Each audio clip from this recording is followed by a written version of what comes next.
ہماری اہمیت، اپنی اہمیت ہم بھول گئے، اپنی قدر بھول گئے۔ پیچھے پر اسلامی بھائیوں، کبھی آپ نے غور کیا کہ اس امت کو آخری امت کیوں بنایا گیا؟ کم و بیش 1,24,000 انبیاء کرام تشریف لائے، سب کی امتیں تھیں۔ ہمیں اللہ پاک نے امت مصطفیٰ صلی اللہ علیہ وسلم پیدا فرمایا، اس امت کو آخری امت بنایا۔ ہمارے آقا و مولا سب سے آخری نبی ہیں، آپ کے بعد اب قیامت تک کوئی نیا نبی نہیں آئے گا۔ اور ہمارے آخر اس میں کیا حکمت ہے؟ اس امت کو آخری امت کیوں بنایا گیا؟ آئیے اس کی چند حکمتیں سنتے ہیں۔ حکمتیں تو بہت زیادہ، چند سنتے ہیں۔ اس سے ہمیں اپنی اہمیت پتہ چلے گی، جو اہمیت، اپنی قدر ہمیں معلوم ہوگی، اپنی قیمت معلوم ہوگی، اپنے منصب اور ذمہ داریوں کا پتہ چلے گا۔ پہلی حکمت، امت بنایا تاکہ تم لوگوں پر گواہ بنو۔ یہ امت مسلمہ کے آخری امت ہونے کی حکمت ہے۔ اگر امت کو پہلی امت بنا دیا جاتا تو ظاہر ہے یہ امت اپنے بعد میں آنے والوں کی گواہی نہیں دے سکتی تھی، لہٰذا اس امت کو آخری امت بنایا گیا تاکہ یہ پچھلی امت پر گواہ ہو۔ بخاری شریف میں ہے، اللہ پاک کے آخری نبی صلی اللہ علیہ وسلم نے فرمایا کہ قیامت کے دن حضرت نوح علیہ السلام کو بلایا جائے، وہ کہیں گے لبیک یا رب، اے اللہ پاک میں حاضر۔ ان سے پوچھا جائے گا کہ آپ نے ہمارے احکام اپنی امت تک پہنچا دیے؟ وہ عرض کریں گے جی ہاں مولا، میں نے احکام امت تک پہنچا دیا۔ پھر آپ کی امت سے پوچھا جائے گا کیا تم تک ہمارے احکام پہنچا دیے گئے؟ وہ بدبخت کافر جن کو نوح علیہ السلام 950 سال تک تبلیغ فرماتے رہے، بروز قیامت وہ کیا کریں گے؟ صاف انکار کر رہے ہیں۔ اے نوح، آپ کے پاس کوئی گواہ ہے؟ آپ کے پاس کوئی گواہ ہے؟ تو حضرت سیدنا نوح علیہ السلام عرض کریں گے ہاں رب کریم، محمد مصطفیٰ صلی اللہ علیہ وسلم اور ان کی امت میری گواہ ہے۔ بس یہ امت گواہی دے گی کہ اللہ کریم حضرت نوح علیہ السلام سچے ہیں۔ یہ امت کہے گی حضرت نوح علیہ السلام سچے ہیں، انہوں نے تیرا پیغام پہنچا دیا تھا ان تک۔ ایک روایت میں ہے، سرکار عالی وقار صلی اللہ علیہ وسلم نے فرمایا کہ قیامت کے دن جس نبی کی امت بھی نے جھٹلائے گی، جس کی نبی کی امت انکار کرے گی، یعنی کہے گی کہ مولا انہوں نے تیرا پیغام نہیں پہنچایا، ہم ان کے حق میں گواہی دیں۔ سبحان اللہ۔ حضرت انس بن مالک رضی اللہ تعالیٰ عنہ سے روایت ہے، ایک مرتبہ ایک جنازہ گزرا، صحابہ کرام علیہ رضوان نے مرنے والے کی تعریف کی، اس پر پیارے آقا صلی اللہ علیہ وسلم نے فرمایا واجب، اس کے لیے واجب ہو گئی۔ پھر ایک دوسرا جنازہ گزرا، اس کے متعلق صحابہ کرام کے تاثر اچھے نہیں تھے، الفاظ اچھے نہیں تھے، اس پر آپ صلی اللہ علیہ وسلم نے فرمایا واجب، اس کے لیے بھی واجب ہو گئی۔ پھر فرمایا جس میت کے حق میں تم بھلائی کی گواہی دو اس کے لیے جنت واجب ہے، اور جن کے حق میں تم برائی کی گواہی دو اس کے لیے جہنم واجب ہے۔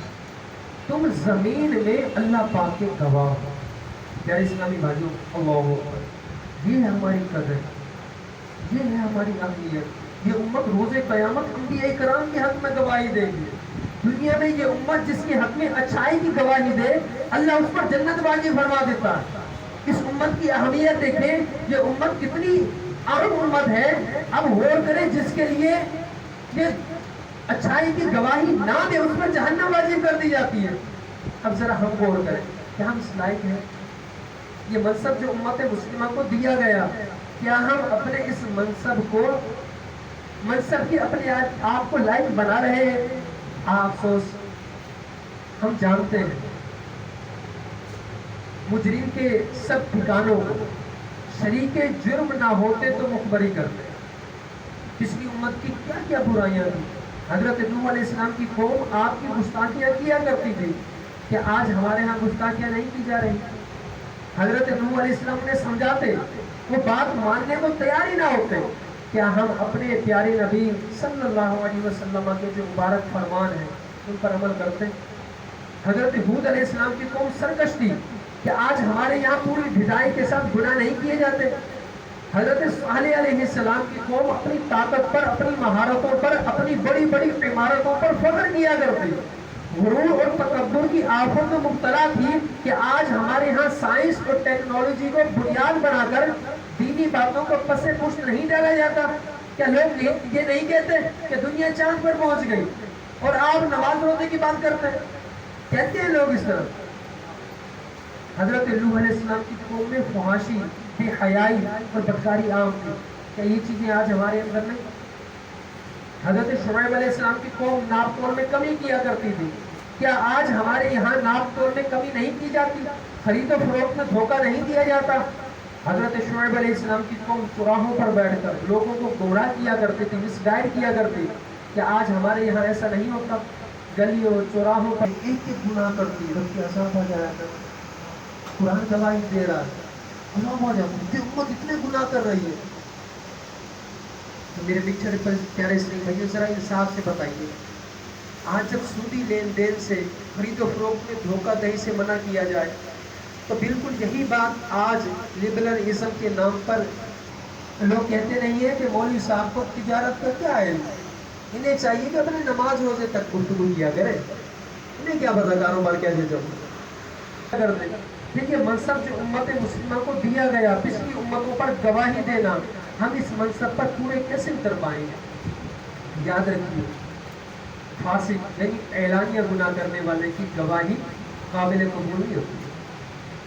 نماز چھوڑنا فسق ہے، روزے نہ رکھنا فسق ہے، ناپتول میں ڈنڈی مارنا، والدین کو ستانا، دوسروں کو تکلیف دینا، جھوٹ بولنا، سودی لین دین کرنا، شراب پینا وغیرہ وغیرہ، یہ سب فسق ہے، گناہ کے کام ہے۔ مفسرین کرام نے یہ لکھا ہے کہ روز قیامت امت مسلمہ جو گواہی دے گی، اس سے مراد صرف اس امت کے متقی اور پرہیزگار لوگ ہوں گے، فاسق نہیں ہوں گے، گناہ گار نہیں ہوں گے۔